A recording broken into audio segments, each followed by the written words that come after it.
Picture yourself in a glittering auditorium, stage lights blinding, 500 investors, entrepreneurs, and Silicon Valley's sharpest minds staring forward. Thunderous applause fills the air, but just when you think you belong, the person closest to you, the one you sacrificed for, championed, steps to the mic and makes you the world's punchline. That's what happened to me, Sarah Thompson, at the Tech Summit in San Francisco. My name was tossed out like a joke, my brother Michael's voice booming through the speakers. My sister Sarah should ditch her pathetic startup and let me save it. The crowd roared with laughter, each chuckle slicing into my heart like a knife. I stood in the back row in a simple black dress, clutching the congratulatory card I'd written for him the night before. I'd come to support him, to share his joy, but instead, I became entertainment for the tailored suits.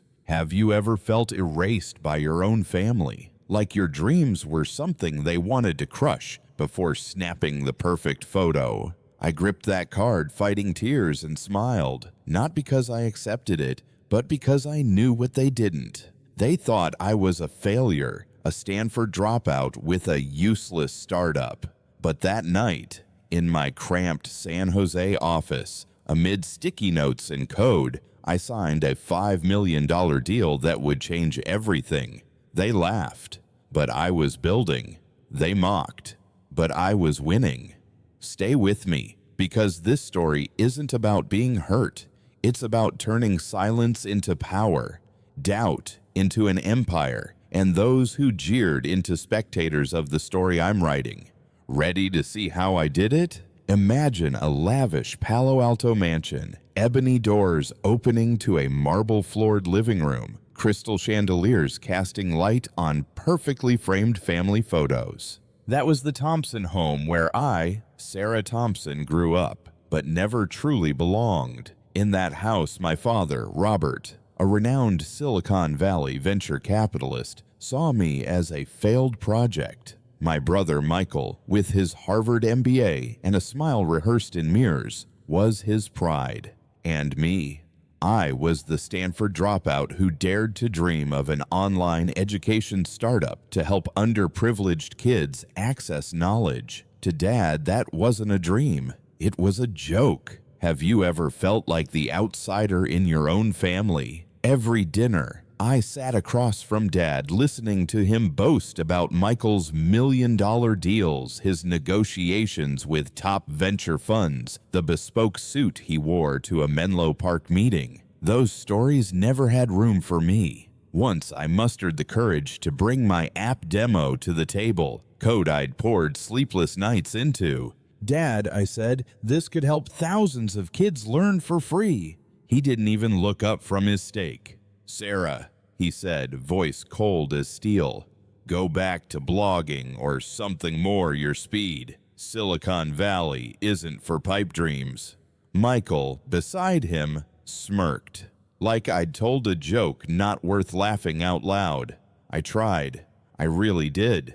I tried to make Dad see me, to earn Michael's respect. A year ago, when Michael was honored at the Tech Summit, I spent a week crafting a special gift, a personalized demo of my app, integrated with data from his investment fund, a way to say I was proud of him. I wore my best dress, stood among the crowd in a glitzy San Francisco hotel, and handed it to him before he took the stage. He glanced at it, shrugged, and said, "Cute, Sarah, but let me handle the big stuff." Then he stepped to the mic, and you know what happened.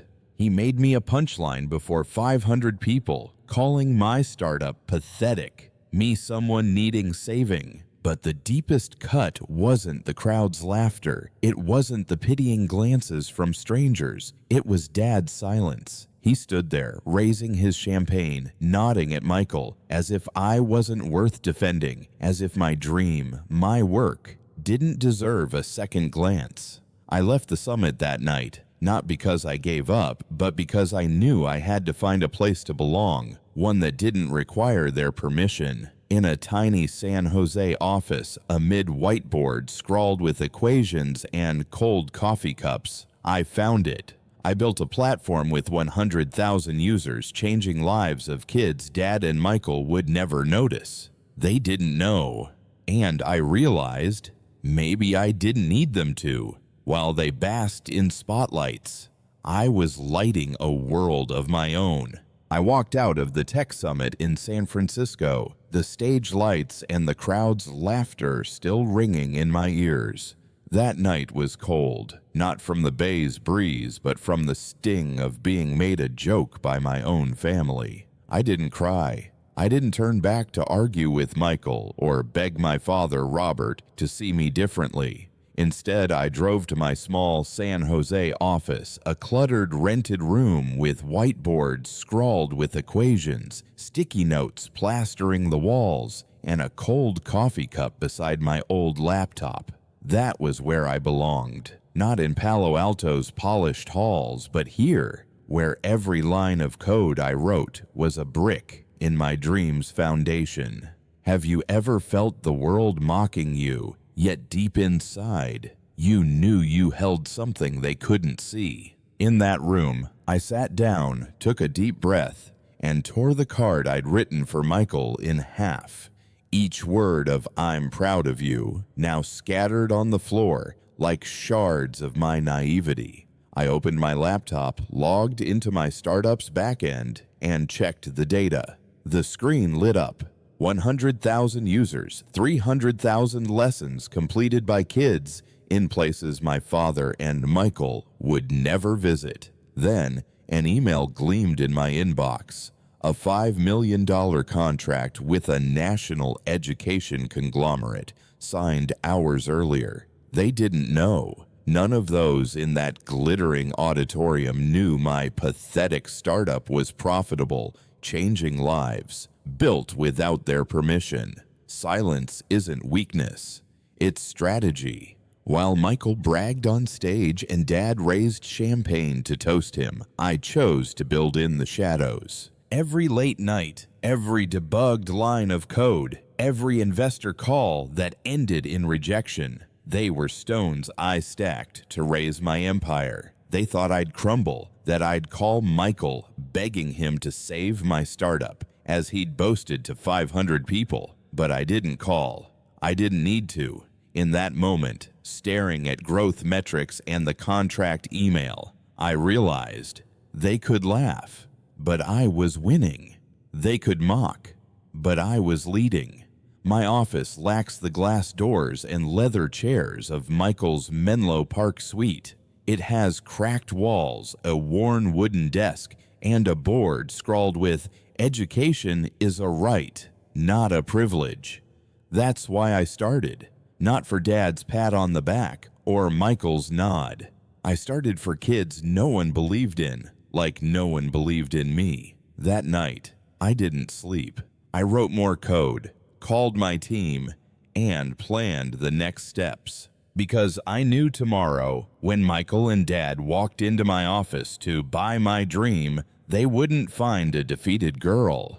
They'd find a woman who forged her sword in silence, ready to fight. And that fight, I wouldn't lose. Imagine the moment you've waited your whole life for, when those who mocked you step into your domain, thinking they can take the dream you built with sweat and tears. That's what I, Sarah Thompson, faced one Tuesday morning in my small San Jose office. I sat behind my worn wooden desk, sunlight streaming through the window onto a whiteboard scrawled with equations. No leather chairs or glass doors like my brother Michael's Menlo Park suite, but this was where I forged my empire. That day, Michael and my father, Robert, arrived, striding in like kings, claiming a kingdom they thought was theirs. The door swung open. Michael, in an expensive navy suit, entered first, his arrogant smile honed through Wall Street meetings. Dad followed, clutching his iPad like a scepter, his familiar disdain scanning the room. They didn't greet me, didn't ask how I was. Michael just tossed a paper onto my desk, a buyout offer for my startup, labeled debt absorption. He spoke smooth as a rehearsed pitch. "Sarah, let's make this quick. I'll save your startup, clear the debt, and give you a small equity stake. You stay 6 months to transition, then take a break." Dad nodded, sipping from a pricey to-go coffee. "Be grateful, Sarah. Michael's being generous." Have you ever faced people who thought they could price your dream with a piece of paper? I looked at the offer. No numbers, no value, no grasp of what I'd built. I smiled, not from fear, but because I was ready. "Debt," I said slowly, sliding the paper back across the desk. "You mean the profit my startup's been generating for 11 months. Michael blinked, his smile faltering. I opened my laptop, turning the screen toward them. The dashboard glowed. 200,000 users, 300% revenue growth, and a $5 million contract with a national education conglomerate. At the top, a TechCrunch headline from that morning. Sarah Thompson's EdTech startup secures $5 million deal, reshaping education's future. Silence. A deafening silence, as if the air had been sucked from the room. Dad leaned in, squinting at the screen, as if the truth would shrink under his glare. "Impossible," he muttered. Michael clenched his fists, voice tight. "You're bluffing." I slid a folder across the desk, legal cease and desist letters drafted by my lawyer the night before. "You publicly offered to buy my startup at the Tech Summit," I said, voice calm but steel sharp. "That was an unsolicited, unprofessional act that slandered my reputation. If you or Dad say another word, I'll sue for intentional business interference and reputational harm." They said nothing. Michael glanced at Dad, who stared at the floor. I stood, opening the office door. "You came to take," I said, locking eyes with them. "But you walked into the headquarters of a company you have no claim to. Now leave like businessmen, or security will escort you out like trespassers." They walked out, Michael's shoulders stiff, Dad's coffee now cold in his hand. The door closed, and for the first time, I didn't feel small. I felt invincible. The moment the office door closed behind Michael and my father, Robert, the air in my small San Jose room crackled, not with noise, but with the quiet power of a victory won without words. I, Sarah Thompson, had just forced those who called my startup pathetic to leave, empty-handed and speechless. But the story didn't end there. Within hours, Silicon Valley, the place that once overlooked me like a shadow, began buzzing with my name. News of my startup's $5 million deal spread like wildfire, from glossy Menlo Park offices to crowded Palo Alto cafes. Forbes headlined, "Sarah Thompson, EdTech's new star reshaping education's future." CNBC dubbed me the woman breaking Silicon Valley's rules. On Twitter, Sarah Thompson trended, with thousands sharing the story of a Stanford dropout who proved them all wrong. Have you ever dreamed of the moment the world sees you not for what you were called, but for who you are? That's what I felt, sitting in my office as emails flooded in like a tidal wave. Investors who'd once dismissed me with polite smiles now sent meeting invites. A Khan Academy exec who'd refused my call 2 years ago saying, "We need someone more experienced," emailed with the subject, "Congrats, Sarah, let's talk." I read it, smiled, and replied curtly, "Thanks, but I've chosen other partners." I didn't need those who only showed up once the lights were on. I'd lit my own path, and now they wanted to stand in its glow. As my news spread, Michael and Dad scrambled. I heard Michael held a hasty press conference at his Menlo Park office, trying to calm investors questioning why he'd underestimated his sister's startup. Dad, always proud of his razor-sharp venture capitalist reputation, dodged reporters' calls. They thought they could write my story, price my dream with a scrap of paper, but now that story was mine, and I was telling it my way. I thought back to my startup's early days, when an investor said, "Sarah, let your brother pitch." "You don't look like a CEO." Another client called me a dreamer with no grip on reality.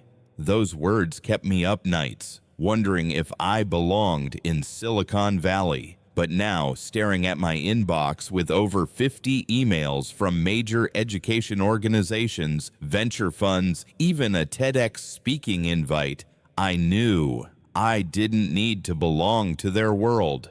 I'd built my own, where 200,000 users were learning, where kids in underserved areas had opportunities Dad and Michael never noticed. I wasn't just winning, I was changing the game. Then came an email from an international education group proposing a partnership to expand my platform to 10 new countries. I read it, heart racing, not for the money, but for what it meant. My pathetic dream was reaching millions. I leaned back in my chair, gazing out the window where San Jose's sunlight hit my whiteboard, scrawled with, "Education is a right, not a privilege." They'd laughed, but I'd turned their laughter into fuel. And that fire was burning brighter than ever. After my triumph in the office, forcing Michael and my father, Robert, to leave empty-handed, I thought I'd reclaim my voice. But in Silicon Valley, where reputation is currency and power is the spotlight, I knew Michael wouldn't let go easily. He'd built his career on seeming invincible, and I, Sarah Thompson, was just the failed sister in his narrative. So when I received an email from a familiar investor attached with an invite to Michael's new venture fund launch at a 5-star Palo Alto restaurant, my heart stopped. Not because I was invited, I wasn't, but because my startup's logo, the one I'd poured sweat and tears into, was emblazoned on the invite, as if I were part of his portfolio. Michael wasn't just rewriting my story, he was stealing it. Have you ever felt someone trying to snatch the light you kindled just to shine themselves? I sat in my San Jose office staring at my logo, a symbol I designed to represent my dream of education for every child, turned into Michael's marketing tool. He planned to use my success, my $5 million deal, to lure investors without permission, without credit. I could have ignored it, let him boast again. But not this time. Silence had been my strategy. Now it was time to act.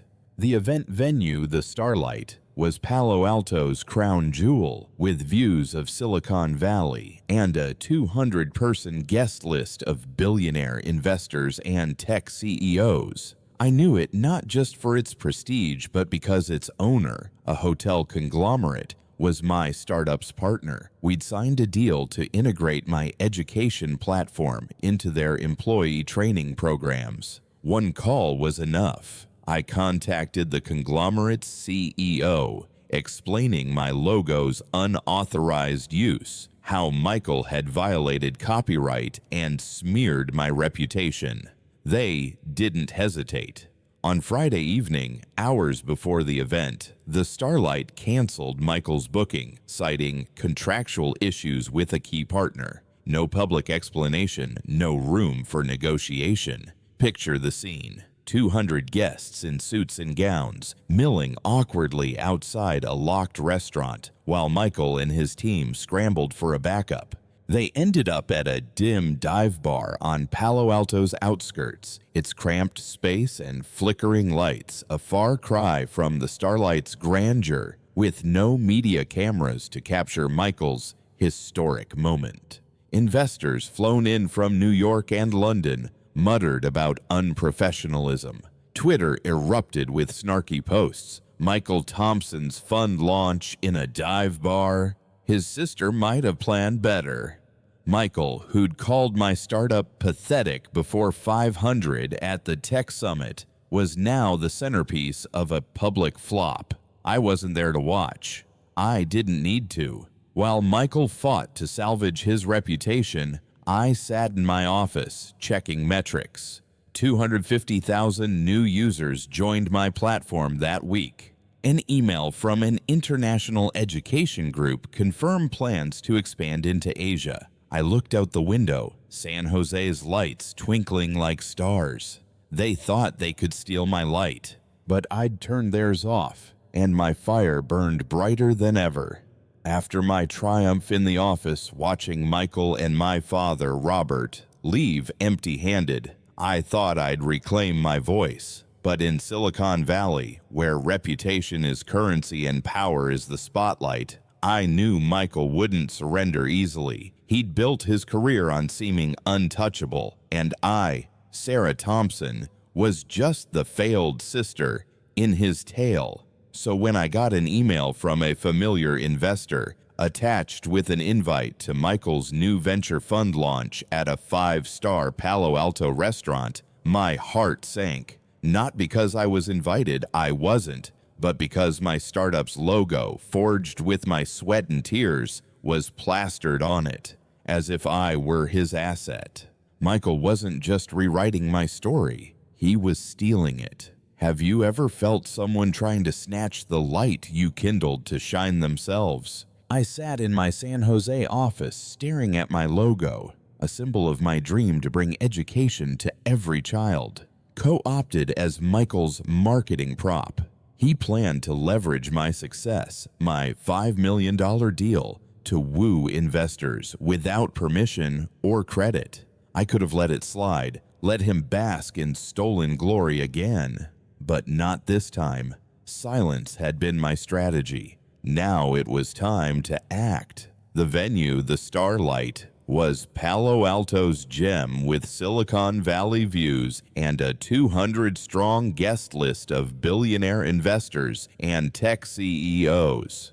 I knew it not just for its prestige, but because its owner, a hotel conglomerate, was my startup's partner, using my platform for employee training. One call sufficed. I explained to their CEO how my logo was used without consent, how Michael's actions violated copyright and smeared my reputation. They didn't hesitate. On Friday evening, hours before the event, the Starlight canceled Michael's booking, citing contractual conflicts with a key partner. No public explanation, no negotiation. Picture it, 200 guests in suits and gowns, milling awkwardly outside a locked restaurant, while Michael's team scrambled for a fallback. They landed at a dim dive bar on Palo Alto's edge, its cramped, flickering space a far cry from the Starlight's elegance, with no media to capture Michael's historic launch. Investors from New York and London muttered about unprofessionalism. Twitter lit up with snark. Michael Thompson's fun debut in a dive bar. His sister might have planned better. Michael, who'd mocked my startup as pathetic before 500 at the tech summit, was now the face of a public flop.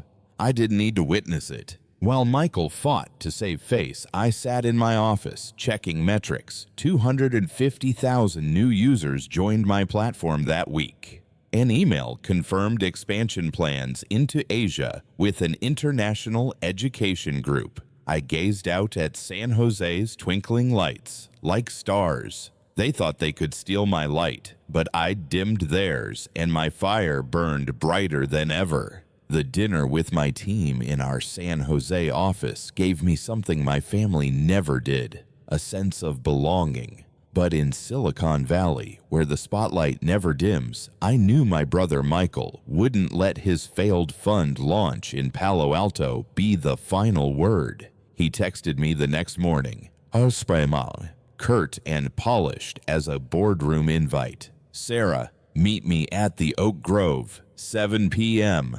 Just us." The Oak Grove was a ritzy Palo Alto restaurant where CEOs sealed million-dollar deals over white silk napkins. I knew Michael wasn't seeking reconciliation. He wanted control, like when he called my startup pathetic before 500 people at the tech summit. But this time, I, Sarah Thompson, wasn't the girl standing silently in the back row. I was running the game. Have you ever walked into a room knowing someone wants to shove you back into the box they've kept you in for years? I arrived at the Oak Grove on time, in a simple black blazer. No need for flash, but my eyes said it all. I'm not here to negotiate. Michael sat at a corner table, his tailored gray suit impeccable, his smile rehearsed as if before a mirror. He gestured for me to sit, his voice smooth as a seasoned negotiator. Sarah, you're doing well. Really. But moments like this, big contracts, press, they fade. You need someone who knows the game, who can scale you up. And he paused, sipped his wine, then lowered his voice. Hand over operations to me. I'll take your startup to new heights. You keep equity, of course. I looked at him, his smile, the wine glinting under the chandelier. I could have laughed, but I kept my voice calm, sharp as steel. Scale? Like how you scaled your fund, only to crash in a dive bar outside Palo Alto. Michael's grip tightened on his glass, his smile freezing. I pulled out my phone, opened a fresh Business Insider article, its headline bold. Sarah Thompson's edtech startup valued at $50 million after new funding round. I slid the phone across the table, eyes locked on his. Michael, you want to lead? Learn to follow first. Silence fell, heavy as lead. Waiters glided by, cutlery clinking softly, but between us the air was thick. Michael forced a laugh, his voice wavering. Don't let your ego ruin this chance, Sarah. I stood my chair scraping the wood floor. Ego, I said, voice steady but resonant.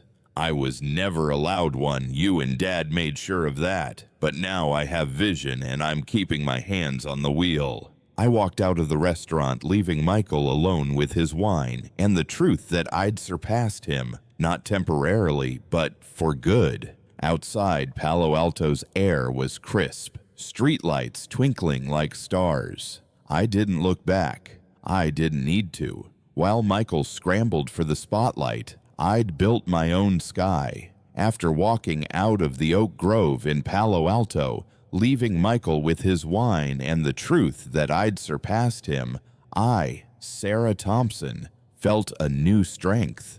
Not of victory, but of freedom. Freedom from the expectations my family had chained me with for years. But in Silicon Valley, where the shadows of the past don't fade easily, I knew my journey wasn't over. One Friday afternoon, as I reviewed new designs with my team in our San Jose office, the intercom buzzed. The receptionist's voice hesitated. Sarah, your father's here. He wants to see you. Robert Thompson, the man who'd called my dream fanciful, was standing in my lobby, as if he had a right to enter the world I'd built. Have you ever faced the person who carved your deepest scars, only to realize they no longer hold the power to hurt you? I took a deep breath, adjusted my blazer, and signaled to let him in. Robert stepped into my office, lacking the swagger of the Palo Alto venture capitalist. In a gray blazer, hands in pockets, his eyes scanned the whiteboard scrawled with equations and the sign reading, "Education is a right, not a privilege." He forced a smile, voice low. Nice place, Sarah. I didn't know you'd built all this. I nodded, silent, sitting behind my desk, my gaze calm but unyielding. He sat, the leather chair creaking softly. I saw the article, he said, pausing as if choosing his words. About your startup, valued at $50 million. I didn't realize you'd come this far. I stayed quiet, letting him continue. Sarah, I'm not perfect. I did what I thought was right. But maybe I was wrong about you. Those words, meant as an apology, sounded like an excuse. I leaned forward, voice steady but sharp as a blade. You weren't wrong about me, Dad. You never knew who I was. You saw me through Michael's lens, through what you wanted me to be. You called my dream fanciful, but that dream brought me here, while you and Michael tried to take it from me. Silence fell, broken only by the soft hum of the ceiling fan. Robert bowed his head, hands gripping the chair's edge. I want to make things right, he said, voice hoarse. I stood, walked to the office door, and opened it. "You can't fix it," I said, locking eyes with him. "You didn't build me. You only made me build higher over the walls you raised. You don't get to rewrite this story, but you can watch it from afar, like everyone else." He rose, his eyes empty, not with anger, but with the realization I was no longer the girl needing his approval. I was Sarah Thompson, who'd forged an empire from the scraps he'd left behind. He walked out, saying nothing more. The door closed, and I stood there, breathing deeply, as if shedding an invisible chain. I looked out the window, San Jose's lights twinkling, reflecting my dream. A dream no longer bound by what my family thought I could achieve. I didn't need their apologies. I'd reclaim my story, and no one could write it for me anymore. As the office door closed behind my father, Robert, I, Sarah Thompson, stood there, feeling an absolute freedom. No chains from the past held me back. I'd faced those who called my dream pathetic, who tried to rewrite my story, and I'd reclaimed it with my own hands. But my journey didn't end with proving them wrong. It began with inspiring others, those overlooked, to rise and write their own stories. A week later, I stepped onto the stage at the Global EdTech Conference in San Francisco, facing an auditorium of over 2,000 people, mostly women, young founders, and those told they didn't belong at Silicon Valley's table. Have you ever stood before a crowd knowing each person carries a dream once mocked and felt the weight of igniting their fire? As the stage lights hit me, I didn't see the blinding glare of the tech summit where Michael made me a punchline. I saw hopeful faces, eyes awaiting a story not just of triumph, but of rising from ruins. I gripped the mic, my voice steady, unwavering. I was once the girl my brother called a failure before 500 people, the daughter my father said had fanciful dreams. But today, I'm here not to say they were wrong, but to tell you, you don't need permission to claim power. You don't need a seat at someone's table. Build your own and invite the world to sit. The auditorium erupted in applause, not polite, but a fierce resonance. I shared my journey, from sleepless nights coding in my San Jose office to forcing Michael and Robert out of my startup's headquarters, from a $5 million deal to a $50 million valuation. But I stress success isn't numbers. It's the kids learning through my platform, users in underserved areas my family never noticed. When they say you don't belong, I said, eyes sweeping the rows, remember those who dismiss you longest are your greatest reason to succeed. As I finished, the audience rose, applause crashing like waves. Major education networks, once dismissive, emailed post-conference, proposing partnerships to expand my platform to Europe and South America. A TED producer called, inviting me to share my story globally, but the most meaningful moment came when a young woman, tears in her eyes, approached me afterward. I was about to quit my startup because my family didn't believe in me, she said. But today, I'll keep going because of you.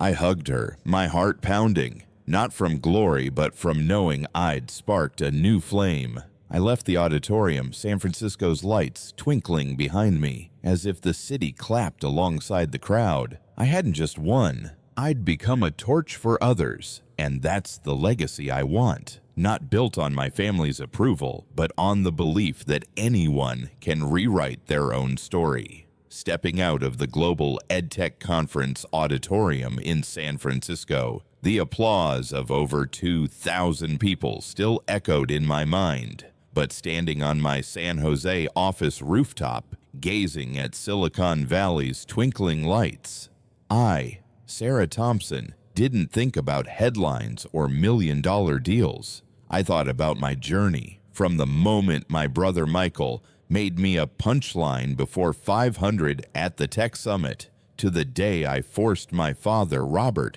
to leave my office with the truth that he couldn't rewrite my story.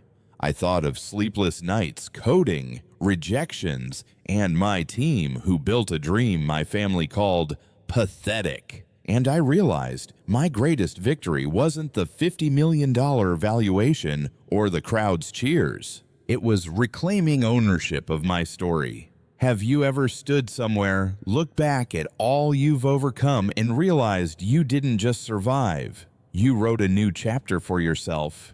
As the night breeze carried San Jose's chill, I felt like the curtain of a long play had lifted, revealing an ending I'd authored. They, Michael, Robert, the investors who scoffed, the clients who dismissed, couldn't inherit what they didn't build. They couldn't lead what they didn't carry, and they couldn't claim my story, etched into every line of code, every user, every child learning through my platform. My startup wasn't just a company. It was proof you can rise from ruins and build an empire. I looked over Silicon Valley, its lights flickering like stars, each a dream taking flame. I no longer needed my family's approval. I didn't need their spotlight. I'd flip the switch on my own light, burning brighter than anything they tried to snuff out. But this story isn't just mine. It's yours. Those watching, those told you're not good enough, smart enough, strong enough. I'm here to say, don't let them define you. Don't let them write your story. If someone calls you a failure, let them. Then build the door they'll knock on, the table they'll beg for a seat at, the empire they can't ignore. Pick up the pen. Write your next chapter, not to prove someone wrong, but to prove you're right. About yourself, your dream, your worth.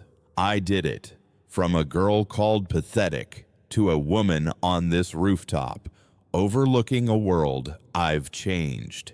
And if I can, so can you. Share your story. Let the world hear your voice. Because when you own your story, no one can take it away. I turned back to my office, San Jose's lights behind me like a canvas of the future. My story isn't finished, but this ending, I wrote, and it's mine. Standing on my San Jose office rooftop, gazing at Silicon Valley's shimmering lights, I, Sarah Thompson, don't just see a journey behind me, but paths ahead, not only for me, but for everyone watching this story. From the girl my brother Michael called a failure before 500 people, to the woman who made my father, Robert, face the truth that he couldn't control my dream, I've learned lessons carved into every step. Today, I'm sharing 3 practical lessons from my journey, not for your admiration, but for you to seize, apply, and write the next chapter of your own story. Lesson 1. Silence is power. When Michael made me a punchline at the tech summit, when Dad called my dream fanciful, I didn't argue. I didn't try to prove them wrong with words. I chose silence, not weakness, but knowing actions speak louder. In my small San Jose office, I coded, signed a $5 million deal, and built a startup valued at $50 million. If someone doubts you, don't waste energy debating. Let your results roar. Next time you're underestimated, bow your head, work, and let your success answer. Lesson 2. Build your own community. My family didn't believe in me, but I found another. Anna, Javier, Priya, my team, who saw my dreams worth when no one else did. Our dinner, amid pizza boxes and laughter, showed you don't need your closest kin's approval. Find those who lift you, who'll stay up late, debug code, and celebrate with you. They're your success's foundation. Ask yourself, who's your team? Who'll stand by you when the world turns away? Lesson 3. Own your story. Michael and Robert tried to write mine, pricing my dream with mockery and worthless paper. But I took it back, word by word, through late nights, victories, and a speech to 2,000 in San Francisco. Don't let anyone define who you are or what you can achieve. Pick up the pen, write your chapter, even if it starts in ruins. Your story is your most precious asset, and only you get to tell it. What story are you carrying? What made you doubt yourself? And how did you push through?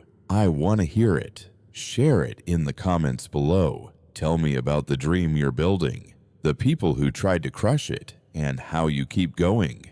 Every story you share is a new flame, lighting the way for others. I wrote my ending, from a girl called failure to a woman on this rooftop, overlooking a world I've changed. Now it's your turn. Pick up the pen, write, and never let anyone take it from you.